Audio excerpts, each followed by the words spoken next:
Brought to you by Penguin.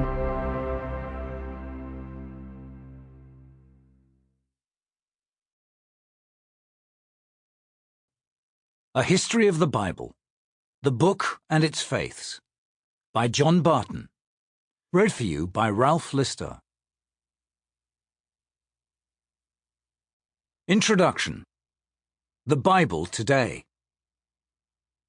The Canadian literary critic Northrop Frye, 1912 to 1991, wrote of the Bible, "This huge, sprawling, tactless book sits there inscrutably in the middle of our cultural heritage, frustrating all our efforts to walk around it.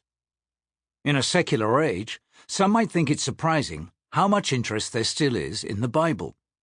As the celebrations for the 4th centenary of the King James Version, KJV, sometimes known as the Authorized Version, AV, in 2011 showed clearly. Even those who do not believe in Christianity continue to be fascinated by its presence.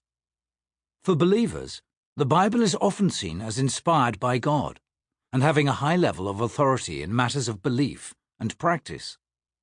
For non-believers, it is the central document of Western culture.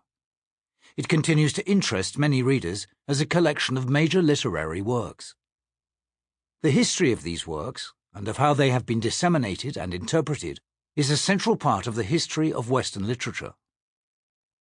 This audiobook tells the story of the Bible from its remote beginnings in folklore and myth to its reception and interpretation in the present day.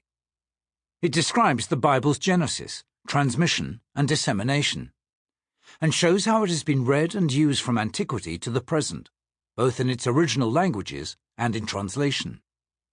Among other things, this will, I hope, dispel the image of the Bible as a sacred monolith between two black leather covers, recapture the sense of it as the product of a long and intriguing process, and illustrate the extraordinary variety of ways in which it has been read over the centuries. Centrally, it also illustrates the difficulty in moving from the Bible to religious faith. Neither of the two religions, Judaism and Christianity, that claim biblical books as their foundation, can be read off from the Bible. Indeed, the Bible contains many elements that are problematic for Jewish and Christian belief. These include not only widely known morally objectionable features, such as God's destruction of innocent people in the stories of the Israelite conquest of the Promised Land, but also the variety of genres: narrative, prophecy, poetry, many of them not conducive to doctrinal definitions, and the setting in ancient cultures, many of whose features we do not share. At the same time, I aim to show that the Bible is an important source of religious insight, provided it is read in its original context and against the conditions prevailing when it was written. The history will necessarily include a great deal of prehistory, as I explain how biblical books were composed, since few, if any, are the result of simple composition by one author. Most are highly composite, and some even depend on others, so that there is a process of reception of older books going on in younger ones. The Bible is thus, in itself, already the record of a dialogue among authors and transmitters of tradition, and contains commentary in many of its books on many others. On the grandest scale, the New Testament frequently comments on the Old, nearly all of which was already regarded as Holy Scripture.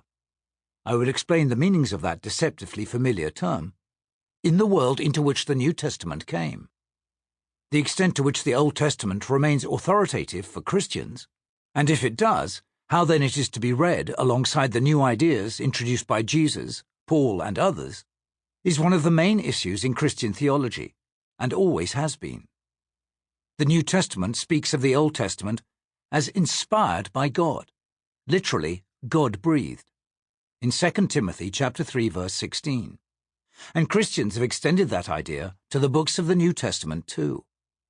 It is not clear, however, how this affects the way the Bible actually functions, or the kind of authority it exercises over believers. To call the Bible inspired implies that God had a hand in its production, but exactly how that worked in practice is seldom defined. A further purpose is to distill the current state of biblical scholarship. Sample complete. Ready to continue?